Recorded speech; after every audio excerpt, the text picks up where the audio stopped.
පළවෙනි ප්‍රශ්නේ භූමියේ දැකිය නොහැකි නමුත් දැන් සිතියම් වල මෙන්න මෙහෙම එකක් තියෙනවා. එහෙමද? සිතියම් කියලා කියන්නේ භූමිය තුල තියෙන භූමියේ ඇති ලක්ෂණක් පෙන්වනවා සිතියමේ. හොඳද? සිතියමක් ගත්තොත් සිතියම ඇතුලේ පොළවේ තියෙන දේවලුත් පෙන්වනවා. ඒ උදාහරණ පාසල පොළවේ තියෙනවද නැද්ද? තියෙනවා. මාර්ගයේ තියෙනවද නැද්ද? තියෙනවා. වනාන්තරයේ තියෙන ඒවත් පෙන්නනවා. හරිද? ඒ වගේම අහන්න භූමියේ නැති දේවල් සිතියේ පෙන්නනවා. දැන් උදාහරණයකට මට කියන්න මේ පලාත් මායිම පොළවේ තියෙනවද? පලාත් මායිමනේ පොළවේ හොයන්න පුළුවන්ද? හැබැයි සිතියමේ තියෙනවනේ. තියෙනවා. සමෝච්ච රේඛා පොළවේ තියෙනවද? ඇදලා තියෙනවද? මේ තියෙන සර් 20 අර තියෙන සර් 40 එහෙම තියෙනවද? නැහැ. ත්‍රිකෝණමිතික උස පොළවේ තියෙනවද? භූමියේ තියෙනවද? හැබැයි කාගේ තියෙනවද? දැන් අපෙන් අහන්නේ හොඳට තේරුම් ගන්න. අහන්නේ භූමියේ නැති සිතියමේ විතරක් තියෙන තුන්දෙනෙක් කවුද? පැහැදිලිනේ? හරි. වැව භූමියේ තියෙනවා සිතියමේ තියෙනවා. එයා ගන්න බැහැ නෑ. ඒක උත්තරේ වැරදි. ආයෙ බලන්නවත් එපා. 2 වනාන්තරය භූමියේ තියෙනවා සිතියමේ තියෙනවා. වැරදි. සමෝච්ච රේඛා භූමියේ නෑ හැබැයි සිතියමේ තියෙනවා. ඒක හරි නේද? බලමු ඒ නිසා ඒ උත්තරේ කියවලා. 1 හරි. 2 පරිපාලන මායිම් මං කිව්වේ. පරිපාලන මායිම් භූමියේ නෑ හැබැයි කොහෙද තියෙන්නේ? සිතියමේ තියෙනවා. හරිද? ත්‍රිකෝණමිතික ස්ථාන භූමියේ නෑ සිතියමේ තියෙනවා. තුනම හරි නේද? තව මට ඒ වගේ එකක් කියන්න ඕනවා හරි. පොළොවේ නැති සිතියමේ විතරක් තියෙනවා.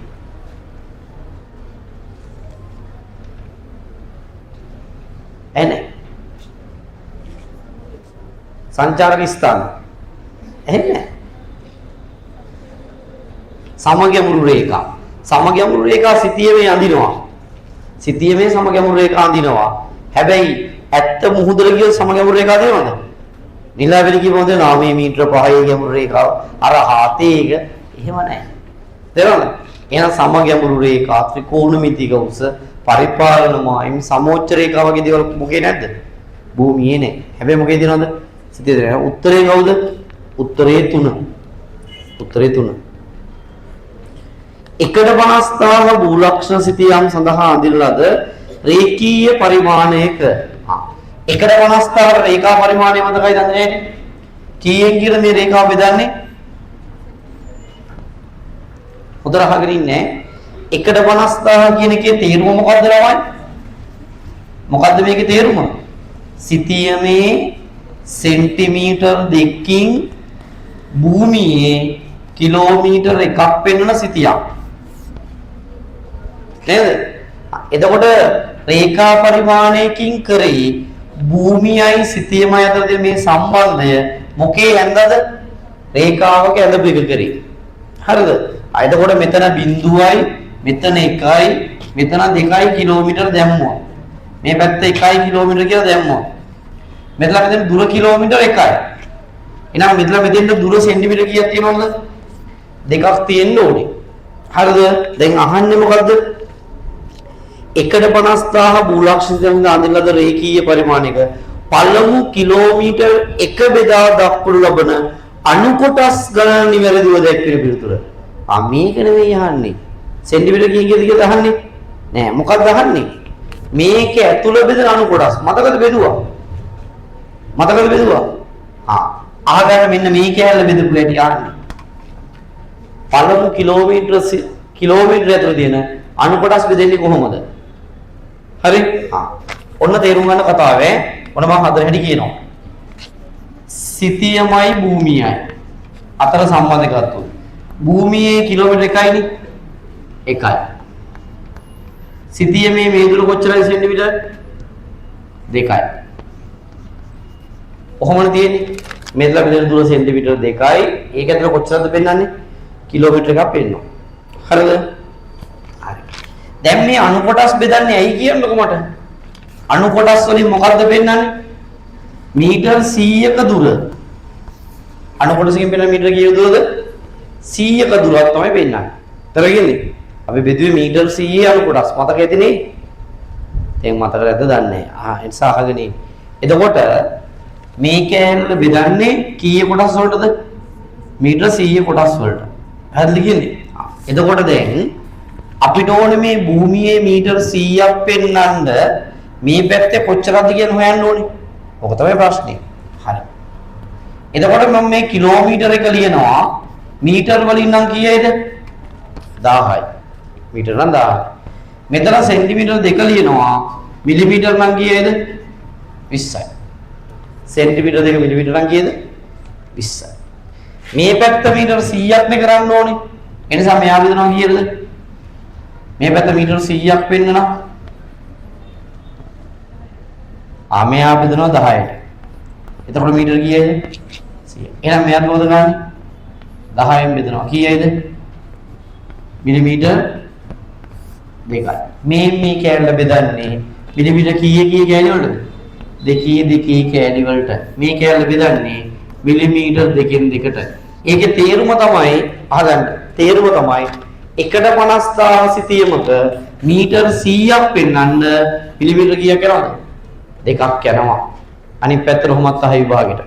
උත්තරය මිලිමීටර 2න් 2ට උත්තරය 1. උත්තරය 1. හරි. ඕක තමයි කතාවේ. මේ අණු කොටසක දුර මීටර 100යි. හරිද? මීටර 100ක් පෙන්නන කොච්චරද ඕනේ? ඒක තමයි අහන්නේ.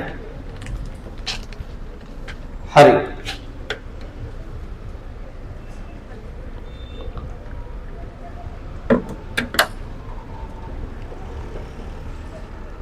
හරිද?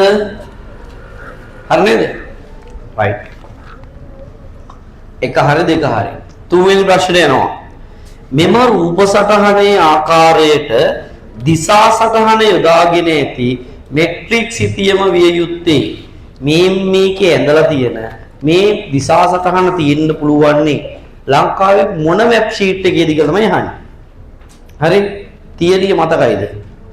මොකක්ද තියරිය කියන්නේ?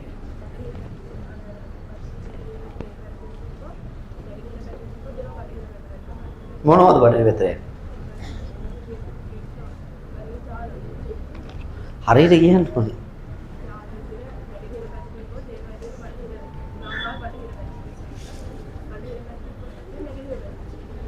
හරි.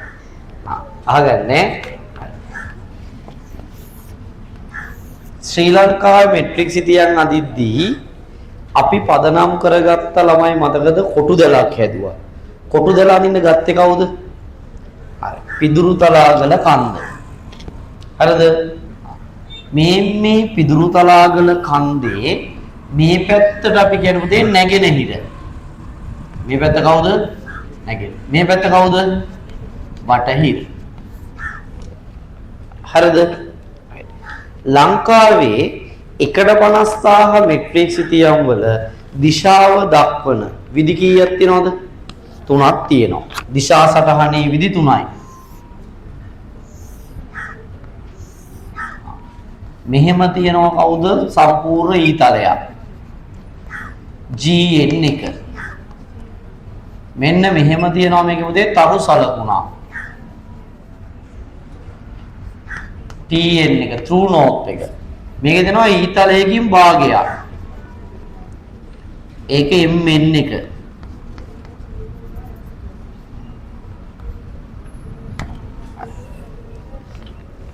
හරිනේ. මේක පුතා GN කියන්නේ grid north ජාල උතුර. මේක TN කියන්නේ true north සත්‍ය උතුර.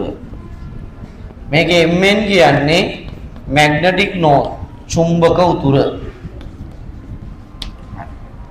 ලංකාවේ අහගන්න මෙන්න මේ පැත්තේ සිතියම් පත්‍රවලයි මේ පැත්තේ සිතියම් පත්‍රවලයි. ඒ කියන්නේ කොහෙද? නැගෙනහිරයි බටහිරයි සිතියම් පත්‍රවල දිශාව දක්වලා තියෙන දිශා සටහන එකිනෙකට වෙනස්. හරිද? බටහිර පැත්තේ සිතියම් පත්‍රවල බටහිර පැත්තේ සිතියම් පත්‍රවල දිසා සටහන් තියෙන මේ විදිහට. බටහිර පැත්තේ තියෙන්නේ ජාල උතුර තියෙනවා, සත්‍ය උතුර තියෙනවා, චුම්බක උතුර තියෙනවා. පැහැදිලිද? නැගෙනහිර පැත්තට යනකොට ජාල උතුර තියෙනවා, සත්‍ය උතුර මොකක් කරනවද? අනිත් පැත්තට මාරු වෙනවා. හරි? හරි? සත්‍ය උතුර මාරු වෙනවා. හරි? ඊට පස්සේ චුම්බක උතුර ඕනනම් මේ පැත්තේ මෙහෙම තියන්න පුළුවන්, අනිත් පැත්තේ යන්න පුළුවන්. ඒක කිසි ගැටලුවක් නැහැ. දැන් එතකොට මෙන්න මෙහෙම දිසා සටහනක් තිබ්බොත් ඒක ලංකාවේ කොහෙ සිටියම් පත්‍රයක්ද? බටහිර පැත්තේ සිටියම් පත්‍රයක්. මෙන්න මෙහෙම දිසා සටහන් තිබුණොත් ඒක කොහෙ සිටියම් පත්‍රයක්ද? නැගෙනහිර පැත්තේ සිටියම් පත්‍රයක්. තේරෙනවද කියන්නේ? දැන් බලන්නකො මේ නුවරඑළිය ගත්තොත් නුවරඑළිය කොයි පැත්තේද? දැන් මේ තියෙන මොන දිසා සටහනක්ද? මේකේ මොන පැත්තේ කියලාද? නැගෙනහිර පැත්තේ කෙනෙක්. ලංකාවේ පිදුරුතලාවල කොහෙද කියලා දෙන්න ඕනේ? නැගෙනහිර කෙනෙක් ඉන්න ඕනේ. මේ පැත්තේ කෙනෙක්. බලමු නුවරඑළිය මේ පැත්තේ. බෑ. පිදුරුතලාවේ මෙහි. බෑ. මොනරාගල කොහෙද? මේ පැත්තේනේ. මොනරාගල. එහෙනම් මේක මොන සිතියම් පත්‍රය වෙන්න පුළුවන්ද? මොනරාගල සිතියම් පත්‍රය විය හැකි. හරි? මොනරාගල වෙන්න පුළුවන්. උත්තරය කීයද? 2. උත්තරය 2. තියදී හොඳට අල්ලගන්න. හරිද? ඉරණවඩු පුත්තලම මාතරේ වෙන්න බෑනේ. පුත්තලම මෙහි. හරි? මාතර මෙහි, ඉරණවඩු මෙහි. ඒවා වෙන්න බෑ. ඔක්කොම ඒවා මේ පැත්තේ. හරිද? වෙන්න පුළුවන් කෙනා කවුද? මෙයා. හරි? උත්තරේ 2. 4 වෙනි ප්‍රශ්නය. තේරුම් ගන්න බටහිර පැත්තේ වගේ මෙහිම දිශා සටහන, නැගෙනහිර පැත්තේ වගේ මෙහිම. ඒතකොට තේරුම් ගන්න මේ දිශා සටහන් තියෙන්නේ කොහේ මැප් ෂීට් එකද? නැගෙනහිර පැත්තේ මැප් ෂීට් එක. ඒතකොට ඕකේ නැගෙනහිර පැත්තයි තියෙන්නේ කවුද? මොණරාගල. හරි? පහත සමෝච්ච රේඛා සටහන නිරූපණ භූෂණතා ලක්ෂණ පිළිවෙලින් දැක්වෙන වර්ණයේ තෝරන්න. පළවෙනි එක්කිනා කවුද පුතේ? පළවෙනි එක්කිනා කවුද? සමෝච්ච රේඛා දෙකක් මෙහෙම තියෙනවා. මේ මැද මෙහෙම මේ වෘත්තාකාරව කියපු කැලේ ටිකක් තියෙනවා. කවුද මේක? රැලි බිමක්. මේක රැලි බිමක්. ඒ රැලි බිමක්. එහෙනම් ඒ රැලි බිම තියෙන උත්තර.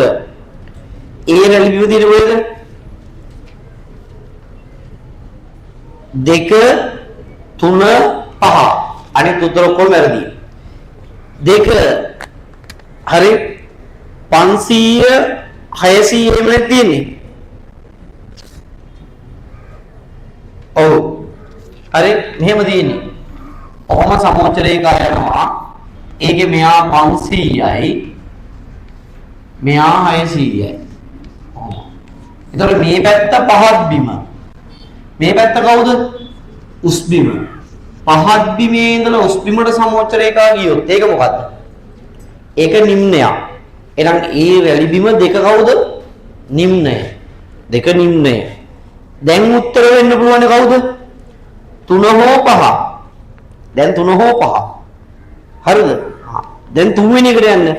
500 600 700 මෙහෙම තියෙන්නේ. 500 මෙහෙම සමෝච්ච රේඛා යනවා. මේ හරිය 600, මේ හරිය 700, මේ හරිය 800. මේ හරිය පහත් බිම. පහත් බිම හරිය සමෝච්ච රේඛා ළඟයි. උඩට යන්න පරතරය මොකද වෙන්නේ? ඈතයි. පහත් බිමේ සමෝච්ච රේඛා ලඟ වෙලා උඩින් ඈත් වුණොත් කවුද ඒක? පාතිල් ළඟයි උඩින් ඈතයි නම් කවුද? උත්තල බෑවුමක්. උත්තල බෑවුමක්.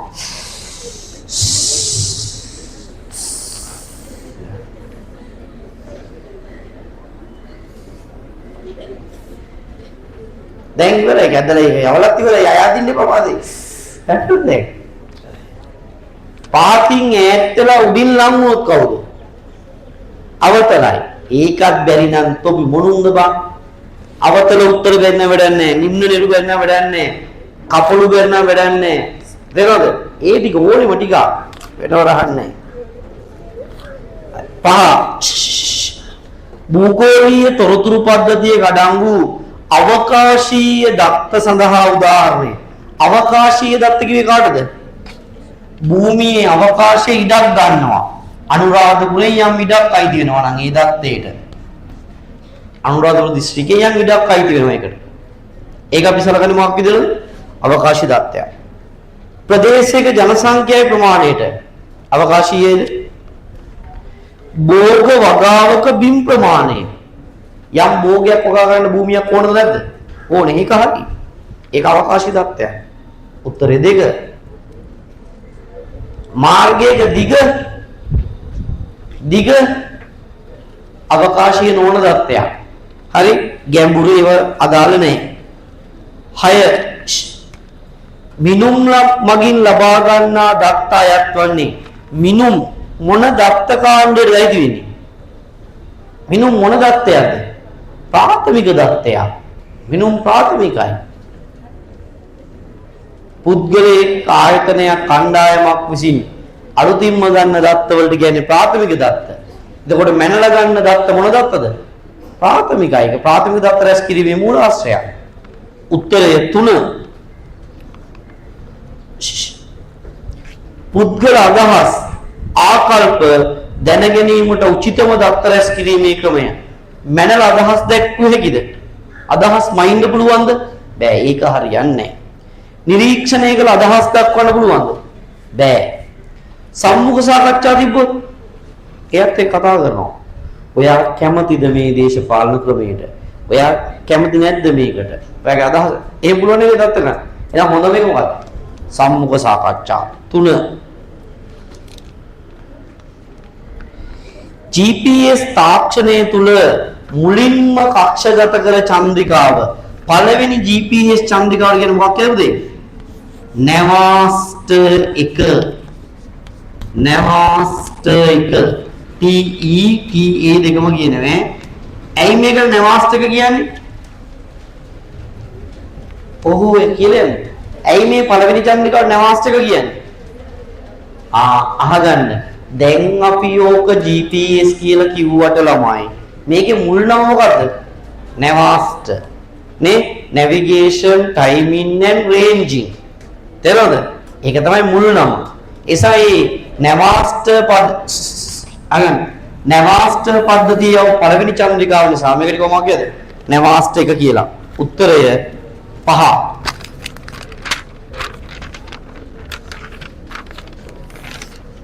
අගන් 6 සාමාන්‍ය ජනයාගේ කටයුතු සඳහා GPS තාක්ෂණය නිදහස් කරන ලද්දේ කොයි කාලෙද සාමාන්‍ය මිනිසුන්ට මේක දුන්නේ? 1993. 1993. නැත්තම් මේක කවුද පාවිච්චි කරේ? කවුද මේක පාවිච්චි කරේ? යුදමය සහ ආරක්ෂක කටයුතු වලට විතරයි පාවිච්චි කරේ. පැහැදිලිද? අගන් මේකට ප්‍රායෝගික භාවිතාව ජනප්‍රිය වෙච්ච එකත් එක්කලමයි මේ කාට දුන්නද? සිවිල් මිනිසුන්ට දුන්නා. අගන්න මේක හොදට කියවන්න ප්‍රශ්නේ. අභ්‍යවකාශයේ කිලෝමීටර් 22200ක් ඉහළ මේ හරියේ පෘථුවියේ ඉඳලා මෙතන ඉඳලා කිලෝමීටර් 22200ක් උඩින් 22200ක් උඩින් රඳවලා තියෙන උදේ චන්ද්‍රිකා. මේ උසක තමයි චන්ද්‍රිකා තියෙන්නේ. අහනවා මෙහෙම අහසේ රඳවලා තියෙන චන්ද්‍රිකා ගාන කීයද? රඳවා ඇති චන්ද්‍රිකා ගාන කීයද? 31යි. මෙහෙම චන්ද්‍රිකා 31ක් තියෙනවා. 31ක්. හැබැයි පද්ධතියට ක්‍රියාත්මක වෙන්න ඕනේ කීයයිද? 24යි. අතිරේකව කීයක් තියනවද? 7ක් තියෙනවා. ඇයි මේ 7 තියාගෙන ඉන්නේ? අර ක්‍රියාකාරී චන්ද්‍රිකාවක් කැඩුනොත් එහෙම ඒ වෙනුවට ආදේශ කරන්න 7ක් තිය නැත්නම් මෙහි ඉඳලා යවන්න කොච්චරද වෙලාවක් යනවද? තේරෙනවද? අයිනම් රඳවාදී චන්ද්‍රිකා 31යි උත්තරය 1. ප්‍රැක්ටිකල් 10න් දැමරි කාගේද? බලන පේපර් වල ප්‍රායෝගික 10න් 10ම හරි. මං කිව්වනේ ප්‍රැක්ටිකල් ටික අමාරුයි කියලා. අද කිව්වා මං. කිව්වා. එකෙකුටවත් බැරි වෙලාද? තියෙනවා. 1යි 2යි 3යි 4යි. කවුද?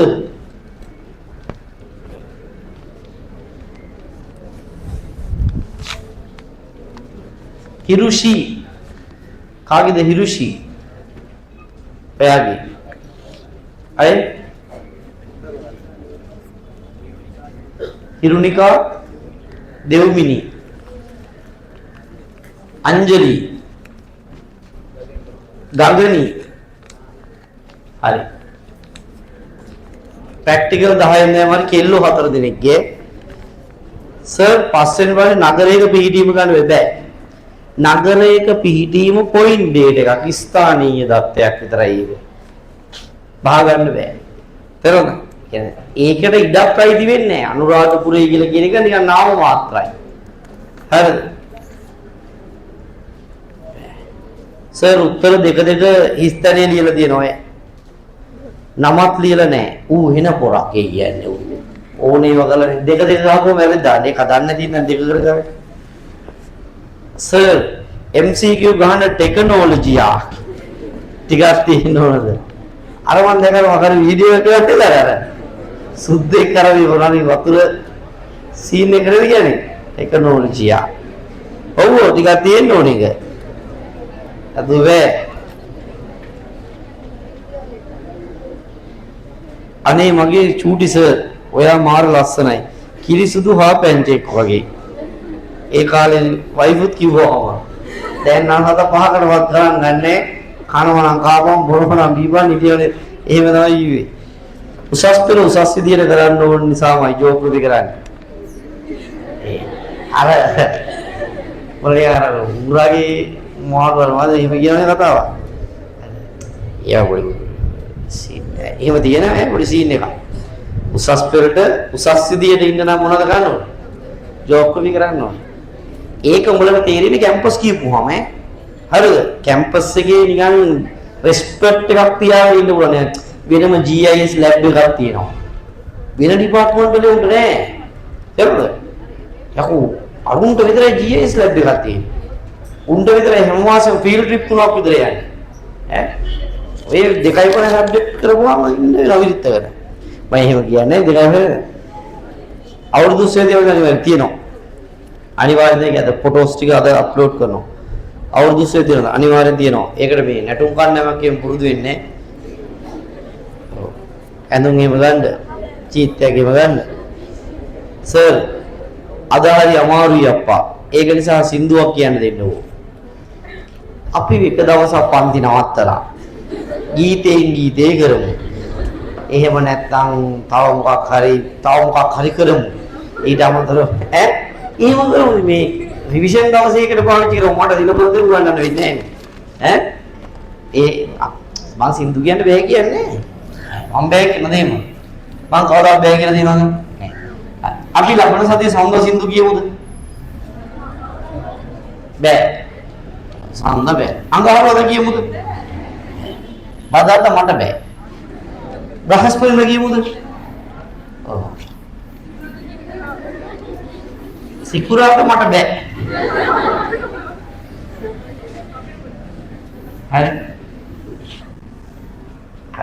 කියමු ඉන්න සින්දු කියන්න පුළුවන් හරි ටෙක්නොලොජි නෑ මෙතන ඒකයි වැඩි අර වයර් එක මෙතෙන් අපිට අවුලක් තියෙනවා හරි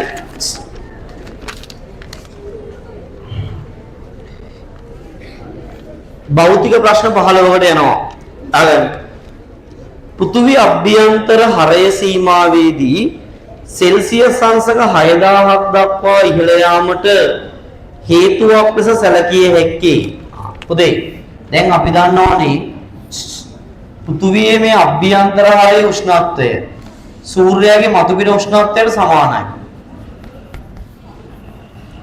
සෙල්සියස් කීයක් විතර තියෙනවද? 6000ක් විතර තියෙනවා නේ. මේ මතු පිට මේ තට්ටේ මේ උඩ මේ හරිය සෙල්සියස් අංශක 15ක් 17ක් විතර තියෙන උඩ මෙහෙම තියෙන එක මෙච්චර වෙනකම් වැඩි වෙලා. හරිද? අහනවා ඇයි එහෙම වෙන්න පුළුවන් නේ? මොකද්ද හේතුව? ඉරේලිය ලැබෙන්නේත් නැත්තම් මෙච්චර යටට. ඉරේලිය ලැබෙන මේ උඩ කටුවක් මේ ගාන නම් ඉරේලිය වැටෙන මේ ටික මේ ගාන නම් ඉරේලියවත් වැටෙන්නේ නැති මේ කිලෝමීටර 6371ක් යටට යනකොට 5150 ඉඳලා හරිද මේ දක්වා යටට යනකොට මෙච්චර විතරයි කොහොමද උෂ්ණත්වය වැඩි වෙන්නේ? මොකක්ද වෙන්නේ නැද්ද? ඒක අහන්නේ. හරි? පාෂාණවල අන්තර්ගත විකිරණශීලී මූලද්‍රව්‍යලු. හරිද? දන්නේ හා. සංවහන ධාරාවල ක්‍රියාකාරීත්වය. තාප සංවහන ධාරාව ක්‍රියාත්මක වෙන්නේ මොන කැලේද? මොන කැලේද? අදෝගෝලයේ. අදෝගෝලයේ තියෙන මොන කැලේද? ඉහළ ප්‍රාවරණේ. කිලෝමීටර් 700යි කිලෝමීටර් 700 ඉඳලා මේකේ මේ 700 වෙනකන් ටික ඉහළ ප්‍රාවරණේ. මේකෙන් කිලෝමීටර් 200ක් වෙනකන් ටිකනේ 70වත් 200ක් දක්වා උසක තමයි තියෙන්නේ. එතකොට ඒක වෙන්න බෑනේ. යටේ තියෙන්නේ භූකම්පන තරංගවල ක්‍රියාකාරීත්වය. ප්‍රාථමික තරංගවල ක්‍රියාකාරීත්වය අභ්‍යන්තර පාෂාණ ජීර්ණය. මොකද උත්තරේ? 1. මොකක්ද 1? පාෂාණවල අන්තර්ගත විකිරණශීලී මූලද්‍රව්‍ය. ඒගොල්ලෝ රත් වෙන තමන්සත් පරමාණු වල ගන්නේ බිඳින්න පටන් ගන්නවා. ඒ නිසා තමයි උෂ්ණත්වය යන්නේ වෙන්නේ. උත්තරේ 1. පෘථුවිය මතු පිට පිහිටි විශාලතම භූරූප දැක්වෙන පිළිතුර. මොනවද පෘථුවියේ ලොකුම භූරූප? පළවෙනි ගණයේ භූරූප කවුද? මහද්දීපික ස්කන්ධයි සාගර ද්‍රෝණි. මහද්දීපික ස්කන්ධ හා සාගර උත්තර 1. පසෙහි භෞතික ලක්ෂණ දෙකක් වන වයනය සහ වර්ණය කෙරෙහි බලපාන ප්‍රධානතම භෞතික සාධකය. පසේ වර්ණයයි වයනයයි තීරණය කරන්නේ කවුරු මතද? වර්ණය සහ වයනය තීරණය කවුරු මතද? මෞපාෂාණයේ මත. මෞපාෂාණයේ යකඩාංශු වැඩි නම් පස මොන පාටයිද? රතු පාටයි. එමුනේ කියන්නේ නේ? අහගෙන මෞපාෂාණයේ ජීර්ණය වෙන තද එක්කෙනෙක් නම් එයාගෙන් හැදෙන වයනේ රළු වයනයක්. වයනේ රළුයි. වයනේ වර්ණය තීරණය කරනවා කවුරු මතද? මෞපාෂාණයේ මත. උත්තරේ 3.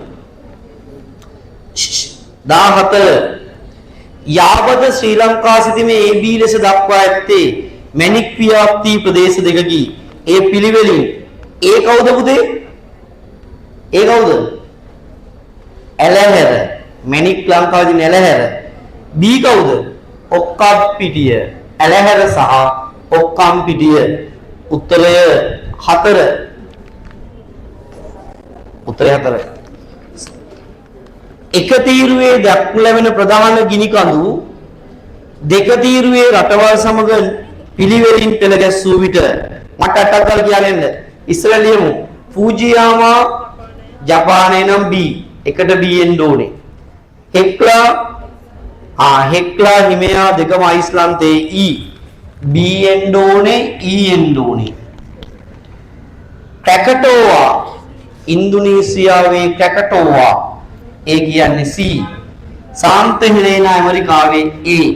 B E C A උත්තරය B E C A උත්තරේ 5. අපට සිරි එකෙත් තියෙනවා. එකත් හරි පහත් හරි. එක හෝ පහ. හරි.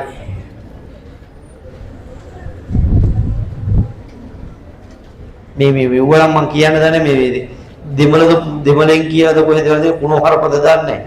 ඒව කියන්න බයි බෑ. සර් කෙල්ලෙක් පස්සට ගහලා මොකද්ද කිව්වා කියලා තියෙනවා. තොපි අපෝ මට එනවා කටටයි තිය කියන්න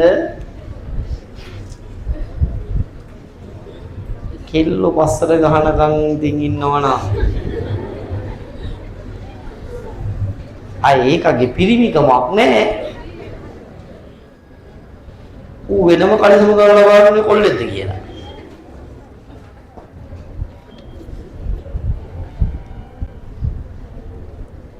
සර් 20 උන්ට දුන්න බෝතල් දුන්නේ අපිට දෙනවා කියපුවා දුන්නේ. ඇයි අර දුන්නේ පොත? ඒ පොත අර බෝතලෙට වැඩිය ගණන්. ඒ බෝතලේ මොන බෝතලයක්ද? ඒකට වරක කොච්චර වටනවද? නෝට්බුක් එක දුන්නනේ. තව එකක් දෙන්නද?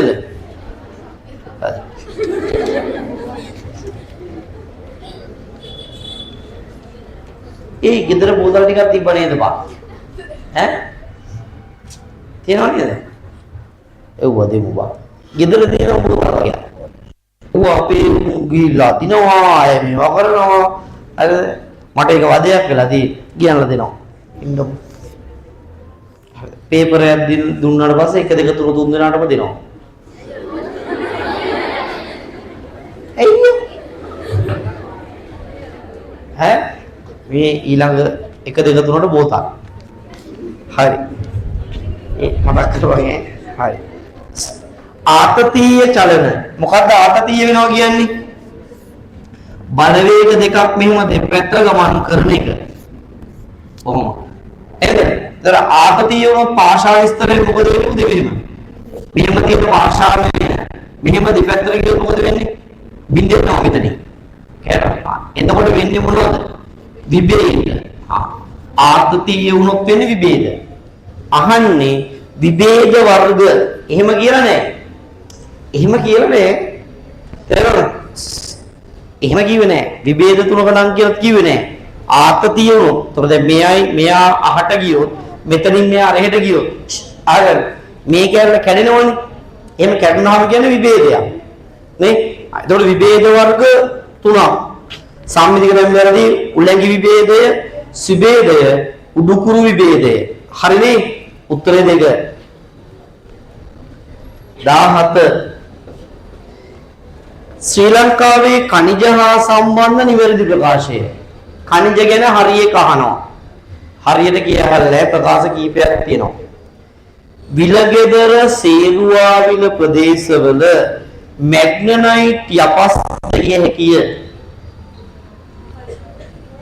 විලගෙදර සේරුවාවිල පනිරෙන්නාවේ මොනවද තියෙන්නේ? මැග්නනයිට් වර්ගයේ යපස් ඇත. දැනට හරි ඈ. අනිත් බලමු මේ වැරදි කියලා. ශ්‍රී ලංකාවේ ප්‍රසිද්ධ මිනිරන් පතල් රත්නපුර දිස්ත්‍රික්කයේ හරිද වැරදිද? වැරදි. කොහෙද? නෑ. එහෙම නෙමෙයි. ශ්‍රී ලංකාවේ ප්‍රසිද්ධ මිනිරන් පතල් රත්නපුර දිස්ත්‍රික්කයේ තියෙන්නේ. එහෙනම් කොහෙද? කුරුණෑගල දිස්ත්‍රික්කයේ කහටගහ කොළොංගහ ප්‍රදේශවල. එහෙම තිබ්බම හරියනවා. තේරුණා? එහෙනම් වැරදි ඈ. දෙක වැරදි. රත්නපුර නෙවෙයි තියෙන්නේ. ශ්‍රී ලංකාවේ විශාලතම ඛනිජ වැලි නිධිය කුදිරමලේ පිහිටා ඇත. කොහෙද? පුල්මුඩේ තියෙන්නේ. තුන වැරදි. කුදිරමලේ තියෙනවා ලොකුම එක නෙවෙයි තියෙන්නේ. නේ? ලංකාවේ මිනිරන් වල කාබන් ප්‍රතිශතය 60%ක් 72ක් නෑ 99ක් විතර කාබන් තියෙනවා. වැරදි. ශ්‍රී ලංකාවේ අඩුම ප්‍රමාණයක් පවතින මැණික් වර්ගයේ කොරන්නම් මැණික් නෑ. හරි. දෙඩිම තියෙන්නේ කොරන්නම්. මේකේ රතු පාටවට කියන මොනවා කියද? රූබී කියලා. නම් වැරදි. උත්තරය 1. ඉතින් උතර පේපර් එක දිගන්න. උතර නැද්ද? ඩෙස් එකේ පේපර්. පහළ තියෙනවද නේ පොඩ බලන්න. 18 ඉහත රූප සටහන ආශ්‍රිතව නිර්මාණික තැටිමායිම හා විනාශක තැටිමායිම නිවැරදි පිළිවෙලින් දැක්වීමක් පරණේ තුරන්න. භූතැටි වලට එක එක නම් දැම්මනේ. නම් වෙන තුරුත් දැම්මා. අපසාරී අபிසාරී තීරයක් වෙනකොට තව නම් තුනක් දැම්මනේ. මේ හදනම් කියන විදිහේ. එහෙමයි. මේකේ තැටි වර්ග තුනේ නම් යවනම් හරි. ආගට පුතේ මේ මෙහෙම තිබ්බොත් ලම් වෙනවනේ. ලම් මේකට කියන වාක්‍යයද? අபிසාරි. අபிසරණය නිසා එක තැටියක් විනාශ වෙනවනේ. ඒ හින්දා කො වාක්‍යයද? විනාශක තැටි මායිම කියලා ඒකට කියනවා.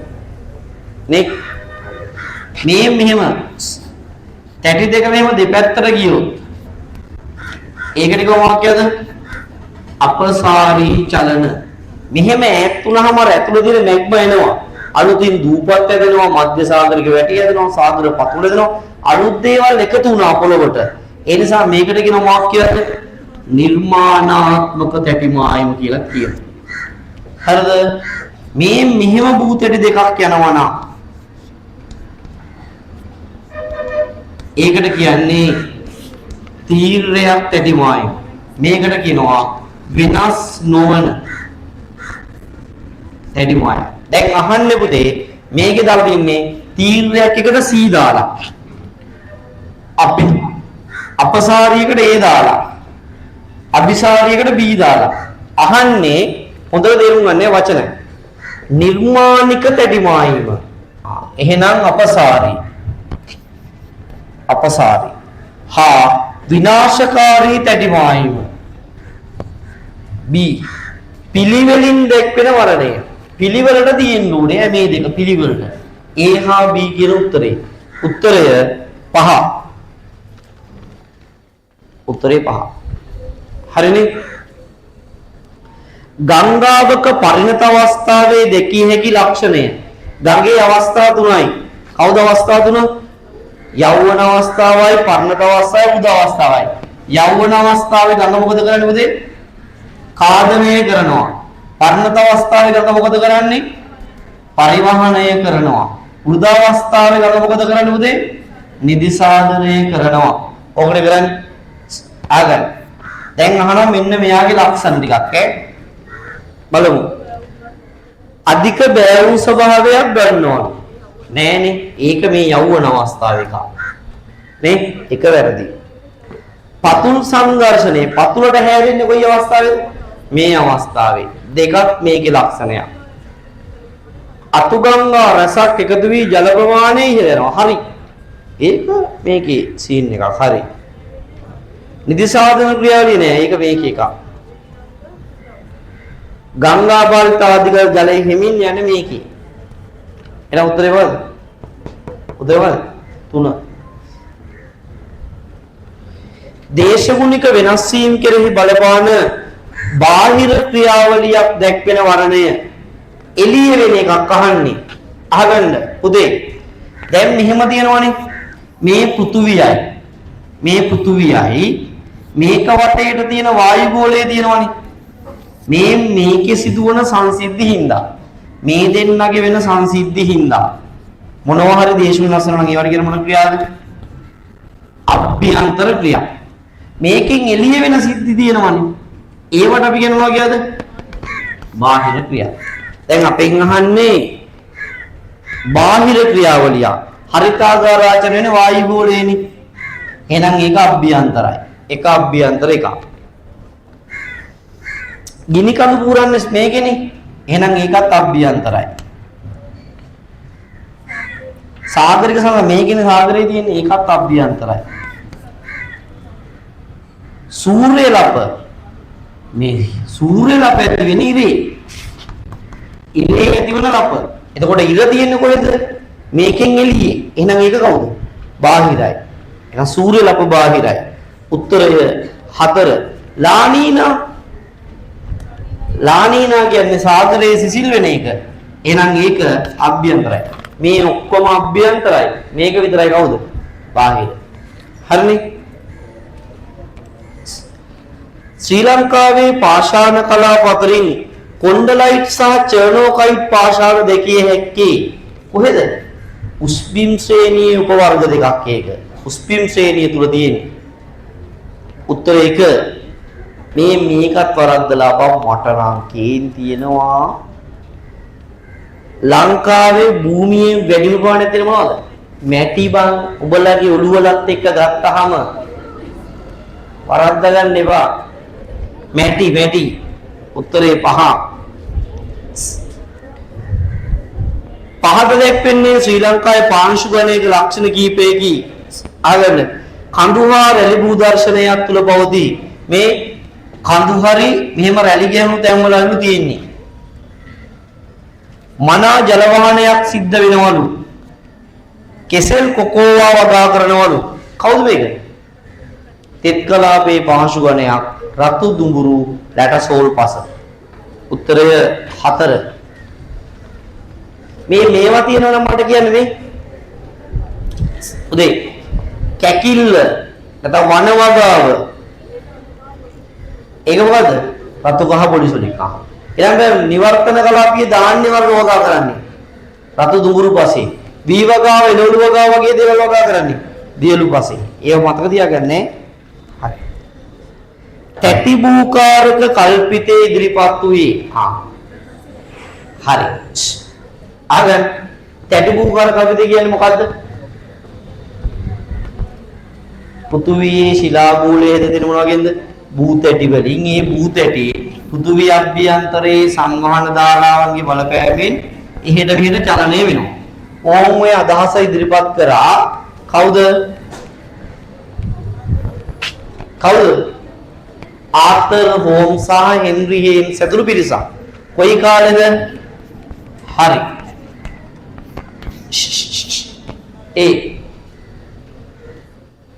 මෙහෙම ඇහුවනම් උඩ පැනලා ගහනවා. 1960 ගණන් වල කියලා පටන් ගන්නවා. අර කියලා දැන් මෙන්න කතාවක් අහලා තියෙන්නේ. 1960 ගණන් වල කියලා ඒක උත්තරයක්වත් නෑ.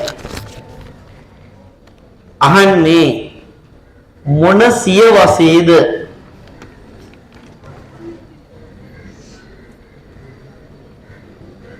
මොන සියවසේද? අහගන්න. ඕනෑම අවුරුද්දක අහගන්න මම කලින් කියලා දීලා තියෙනවා. ඕනෑම අවුරුද්දක් ඇතුලේ තියෙන සියවස හොයන්නේ මෙහෙමයි ඈ. සියවස හොයාගන්නේ ඕනෑම අවුරුද්දක් දුන්නොත් සියවස හොයන විදිය. අවුරුද්දේ අදාළ අවුරුද්දේ මුල් ඉලක්කම් දෙකට මුල් ඉලක්කම් දෙක තේරෙනවනේ. ඒ දෙන්නට එකතු කරන්නේ මොකද්ද? එකක්. හරිද? එතකොට එනවා එයා අයිති වෙන මොකද්ද? සියවස. හරිද? දැන් මට කියන්න මේකට වෙයි මට ඕනේ ඈ. මට කියන්න 1315 කියන්නේ මොන සියවසද? ඈ? මේ අවුරුද්දේ මුල් ඉලක්කම් දෙකට යන්නේ 13යි 13 යට ගන්න කීවෙනි සියවසද? 14 වෙනි සියවස. තේරෙන්නේ? 1785 කියන්නේ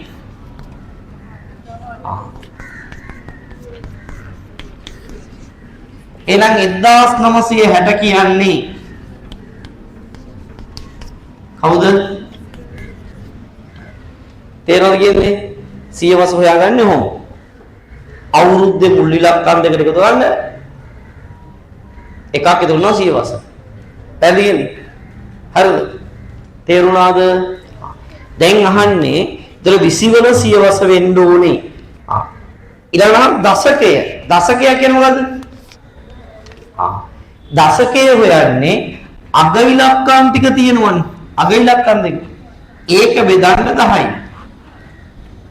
තේරෙන්නේ? දැන් මේ 1315 කියන්නේ එතකොට 15 බෙදුම 10 කියද? 1.5යි. එතකොට මේක 0.5ට වඩා වැඩි හරි 0.5ට වඩා වැඩි වුණොත් අපි ගන්නේ කීවෙනි එක්කෙනා කියන්නේ?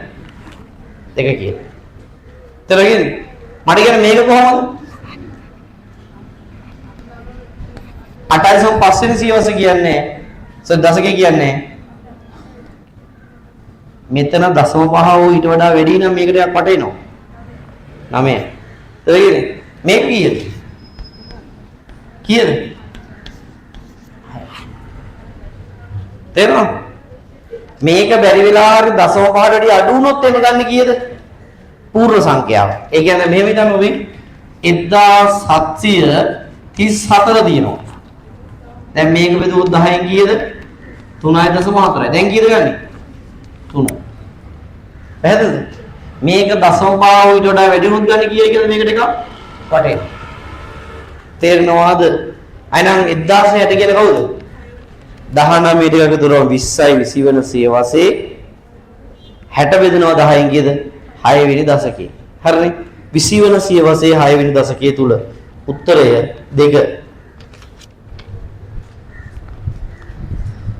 ශ්‍රී ලංකාවේ අවසන් වරට මුළු දිවයිනම ආවරණය වන පරිදි ජනහා නිවාසාංගණය සිදු කරන ලද්දේ කොයි කාලෙද?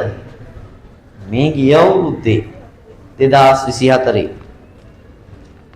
උත්තරය 5.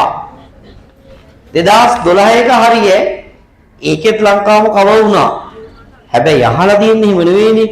අවසන් වරට කියලා අහන්නේ. දැන් අවසන් වෙලා තියෙන්නේ කීයකද? 24. පැහැදිලිද?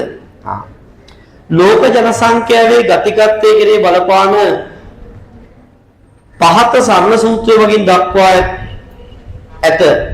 මෙහි සුද්ධ සංක්‍රමණය ගන්නේ මොකද සුද්ධ සංක්‍රමණය? ආගමනය අඩු කිරීම විගමනය. ආගමනය විගමනය අඩු කරන සුද්ධ සංක්‍රමණය. උත්තරය 3. ඕ ඒකෙත් දෙකක් තියෙනවනේ. නෑ රින එන්න ඕනේ. අරගේ මැද රින එන්න ඕනේ. හරිද? ආගමනයේ රින විගමනයේ તો 3ක් හරි 4ක් හරි ඈ. නෑ ඒකේ රින වැදිලා නැති කේස් එක තියෙනවා. 3 හෝ 4 ජනසංඛ්‍යා වර්ධන වේගයේ වැඩිම රට දක්වන නයිජීරියාව කොහෙද තියෙන්නේ? C අකුල තියෙන්නේ. C. උත්තරේ 5.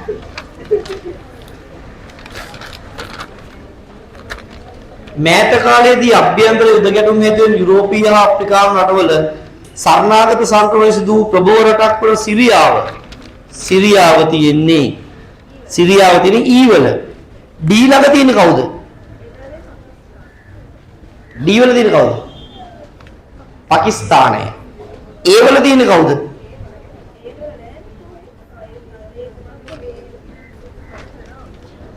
කවුද ඒ වල? ඉතියෝපියාව. B වල කවුද?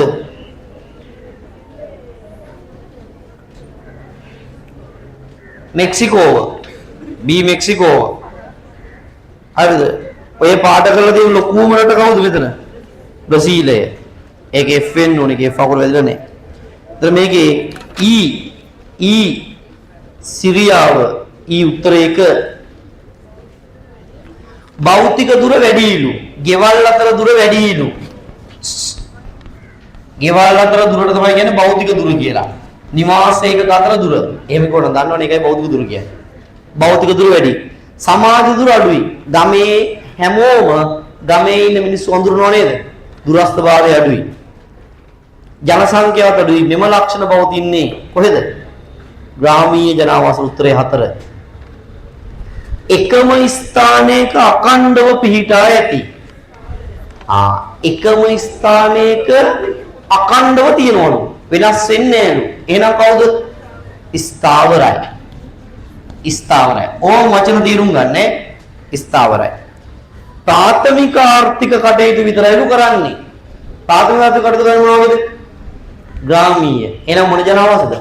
ස්ථාවර ග්‍රාමීය ජනාවාස. ඒවට කියන්නේ ස්ථාවර ග්‍රාමීය. හරිද? උත්තරය 3.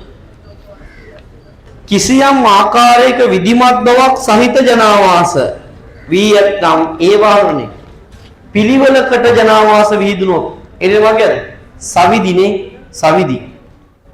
සවිදි. උත්තරය 4. ලෝකේ විශාලතම නගරයයි. මොකද ලෝකේ ලොකුම නගරයයි? බොස්වොස්. බොස්ටන් සිට වොෂින්ටන් දක්වා කිලෝමීටර 750ක් දිගයි. හරිද? බොස්ටන් වලින් බොස් ගත්තා, වොෂින්ටන් වලින් වොෂ් ගත්තා, බොස්වොස් කියලා නම දැම්මා. නැත්තම් බොස් සෝදනවා එහෙම නෙවෙයි. බස්ටිස්, කච්චියාබාදි, ගෙටෝ මොනවද ඒවා? අනවසර පැල්පත් හඳුන්වන නම්. බස්ටිස් කියන්නේ කොහෙද? කල්කටාවේ බස්ටිස්, කරච්චියේ කච්චියාබාදි, ගෙටෝ Kacha with ghetto. Ghetto කොහෙද? ලීමාවල ගෙටෝ. ලීමාවල ගෙටෝ. ලෝකේ අනවසර නිවාස වන උත්තරේ 5. පුරවර ජනාවාසයක ප්‍රධාන කොටස් 3යි. කවුද පුරවරේ කොටස් 3? හර කලාපයයි, උපනාගරික කලාපයයි, ගැමිරික කලාපයයි. හර කලාපය, උපනාගරික කලාපය, ගැමිරික කලාපය නැත්නම් ප්‍රධාන නගරය, උපනාගරික කලාපය, ගැමිරික කලාප උත්තරය 2. ප්‍රාථමික, ද්විතීක, තෘතීක ආර්ථික කටයුතු පිළිවෙලින් කාර්ය ප්‍රාථමික ආර්ථික කටයුතු කිව්වේ? පරිසරය මුල් කරගෙන කරනවා නම් දේවල් ප්‍රාථමිකයි කිව්වා. ඒ වගේම අමුද්‍රව්‍ය අරගෙන නිමිද්‍රව්‍ය හැදුවොත් ද්විතීකයි කිව්වා. ප්‍රාථමික කට්ටියටයි ද්විතීක කට්ටියටයි අවශ්‍ය සේවාවන් දෙනවා නම් තෘතීකයි කිව්වා. එහෙමනේ කිව්වේ. කෘෂිකර්මය මොකද්ද? ප්‍රාථමිකයි. අධ්‍යාපනයේ සේවයක්. ඒක තෘතීකයි. ගන්න බෑ. ඒක වැරදි. නිෂ්පාදන කර්මාන්ත ද්විතීකයි. ගන්න බෑ. අධ්‍යාපනයේ තෘතීකයි. ගන්න බෑ. කෘෂිකර්මයේ ප්‍රාථමිකයි. නිෂ්පාදන කර්මාන්ත ද්විතීකයි. වෙළඳාම තෘතීකයි. 4 හරි. සත්ත්ව පාලනය ප්‍රාථමිකයි. නිෂ්පාදන කර්මාන්ත ද්විතීකයි. බැංකු තෘතීකයි. හරි. 4ක් හරි 5ක් හරි. 4 හෝ 5. නියතිවාදයේ ශක්්‍යතාවාදයේ ප්‍රමාණාත්මක විප්ලවය. මතකයිද මුල්ම පාඩම්? ඔබට මතක නෑ, මට අමතක නෑ කියනවා තියෙන්නේ. දැන් එහෙම සීන් නැති. නියතිවාදීන් මොකද්ද කිව්වේ? කවුද නියතිවාදීෝ? ත්‍ස්තවාදී නෙවෙයි නියතිවාදී. නියතිවාදීන්ගේ මූලික හරය නියතිවාදය. මොකද්ද මේගොල්ලෝ කතාව? මිනිස්සුන්ට පරිසරය වෙනස් කළ නොහැකි. වෙනස් කරන්න බෑ. පරිසරය වෙනස් කළ නොහැකි. ශක්්‍යතාවාදීන් කියන්නේ මොකද්ද? ශක්්‍යතාවය කියන්නේ මොකද්ද? වෙනස් කරන්න පුළුවන්. වෙනස් කරන්න හැකි. පරිසරයේ මිනිසුන්ට ඕන විදිහට වෙනස් කරන්න පුළුවන්. හරි. දැන් අහන්නේ ඔබ නෙවෙයි. කවුද මේ නියතිවාදී අදහස් දැරුවේ? කවුද ශක්්‍යතාවාදී අදහස් දැරුවේ? කවුද ප්‍රමාණාත්මක? මම ප්‍රමාණාත්මක වල පස්සේ එන්නම් හරි. නියතිවාදී අදහස් කරන චින්තකයේ ප්‍රමාණ ශක්්‍යතාවාදී කිසල පිළිවෙලින් තෝරලා ඉන්න ඕනේ. කවුද නියතිවාදී අදහස් කරන්නේ? Frederick Russell, Alan Semple, Huntington. Frederick Russell හැමදාම ලියනවා, හොඳට ලියා ගන්න. Semple, Huntington. කවුද ශක්්‍යතාවාදී? ආයෙත් Frederick Russell. එලා Vidal de Lablache, Fiber, Bruns. මේගොල්ලෝ Vidal de Lablache, Bruns, Fiber.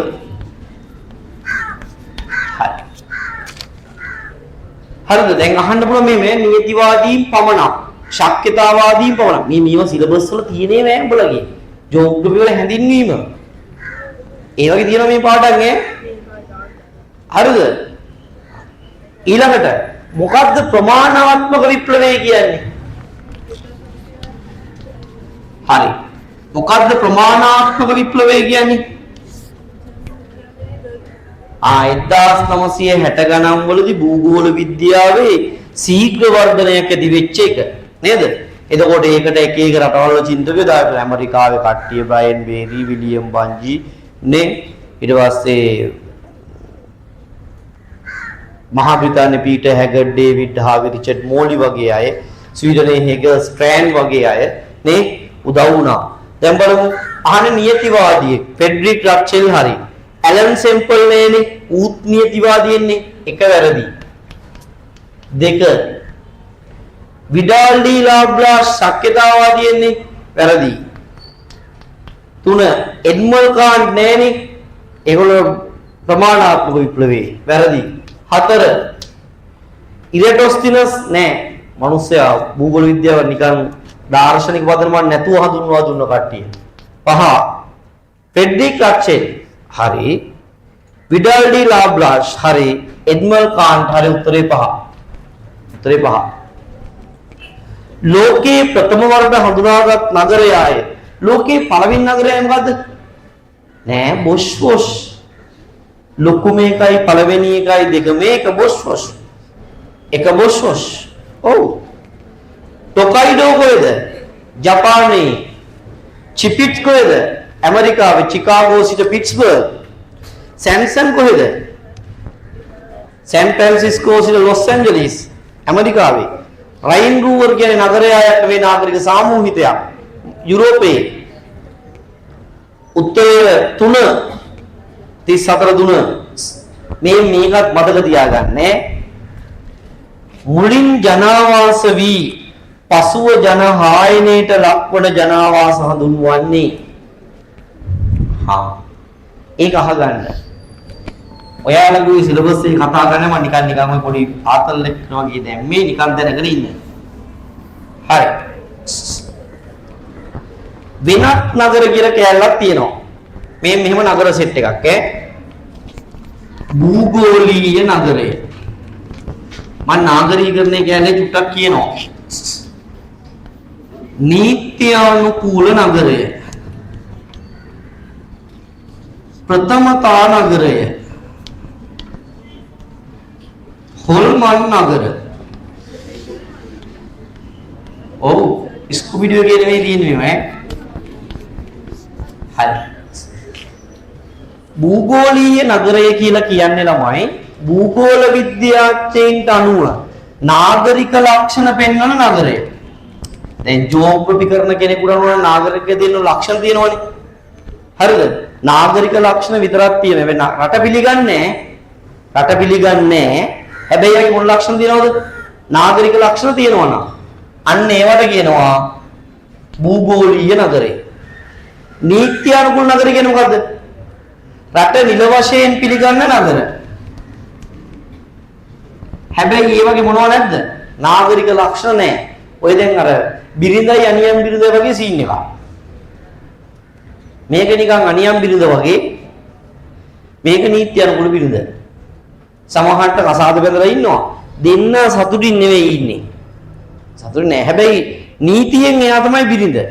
එයාට වැඩිය එයා වයින් කළ වෙන කාත් එක්ක හරි සතුටින් සමාදානයේ සමගියේ මාර ආදරෙන් ඉන්නවා. හැබැයි මිනිස්සු පිළිගන්නවද ඒක? මිනිස්සු පිළිගන්නේ නැහැ. පැහැදිලිද කියන්නේ? හරි මේකේ නගරේ රට පිළිගන්නේ නැහැ. හැබැයි මොනවද වගේ ඒකේ නාගරික ලක්ෂණ තියෙනවා. රට නීත්‍යානුකූලව පිළිගන්න නගර කියන වාක්‍යයද? නීත්‍යානුකූල නගර. ප්‍රථමතා නගර කියලා කියන්නේ අහගන්න ඒ රටේ තියෙන ජන සංඛ්‍යාව, පරිපාලනය, යටිතල පහසුකම් ඒ ඔක්කොගෙම ප්‍රමුඛත්වයේ ගන්න නගරය. දැන් ලංකාවේ නම් මොකද්ද? කොළඹ. අන්න හරි. ලංකාවේ කොළඹ මොන නගරයක්ද? ප්‍රථමතා නගරයක්. හරිද? ලංකාවේ කොළඹ මොකද්ද? ප්‍රථමතා නගරයක්. සියලු නගර අතරින් ප්‍රමුඛත්වයේ ගන්න නගරට කියන වාක්‍යයද? ප්‍රථමතා නගර. හොල්මන් නගර. ඒ මොනවද? හොල්මන් නගර කියලා කියන්නේ ගෝස්ට් සිටි කියලා කියන්නේ හොල්මන් නගර. මුලින් ජනාවාස වෙනවා. කාලයක් යද්දි මිනිස්සු මේ පැති අතෑරලා යනවා. විශේෂයෙන්ම තේරෙන්නේ? විශේෂයෙන්ම ඒ වගේ කියන්නේ සීරියස් කියන්නේ මේ නගරවල තියෙන මේ ආගම. හරි. එතකොට ආකර කර්මාන්තය වගේ කරන ප්‍රදේශවල තියෙනවද? හොල්මන් නගර තියෙනවා. ඇයි ආකර ද්‍රව්‍ය තියෙනකම් මිනිස්සු ඉන්නවා. ඒ ටික ඉවර වුණාට පස්සේ අයි මේ පැතිවල ඉන්න යාලා මොකද කරන්නේ? වෙන තැනකට යනවා. ඒවට කියනවා කියද? හොල්මන් නගරය. එහෙනම් මුලින් ජනාවාස වෙලා පස්සේ අතාරිනවා නම් ඒවා කවුද? හොල්මන් නගර උත්තරේ 4. වර්තමානයේ ලෝකයේ ජනාධිකම රටවල් 10 අතර සිටින අප්‍රිකානු හා අග්නිදිගාසියන් රාජ්‍යයන් දෙක. අප්‍රිකාවේ දැන් ජනාධිපති 10 අතර අප්‍රිකාවට කවුද? නයිජීරියාව. අග්නිදිගාසියන්ට කවුද? ඉන්දුනීසියාව. නයිජීරියාවයි ඉන්දුනීසියාවයි උත්තරය 4. ප්‍රශ්න 39යි තියෙන්නේ. 39න් කීයද කියලා ගන්න. 40ක් නෑ අද.